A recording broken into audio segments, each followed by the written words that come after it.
呢題2017年 Paper 1嘅第8題，咁佢咧就話 y 咧就係同個開方 x 咧就係成反比啦，跟住俾一兩數字你，咁就叫你首先 A part 寫翻y in terms of x。好，咁我哋首先咧就 let y 等於 k over 開方 x，咁 k 就係一個 non-zero constant 啦。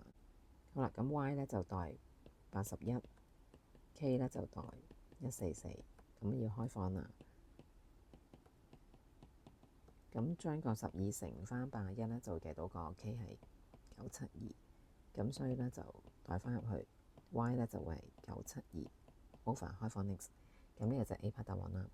咁跟住 B part 咧，佢就話如果 x 啦由144增加到324，問你 y 嘅變化，咁即係要計新嘅 y 減舊嘅 y 啦，就計個 change。好啦，咁我哋寫翻啦。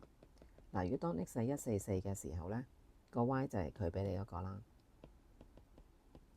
咁然之後當個 x 咧變咗做324，我哋就計翻新嘅 y 出嚟，就用翻你頭先 A part 嗰條式。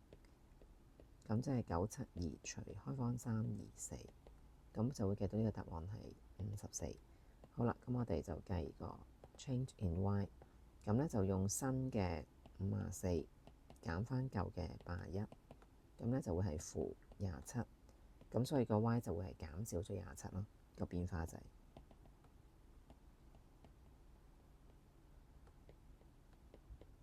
咁樣做完啦。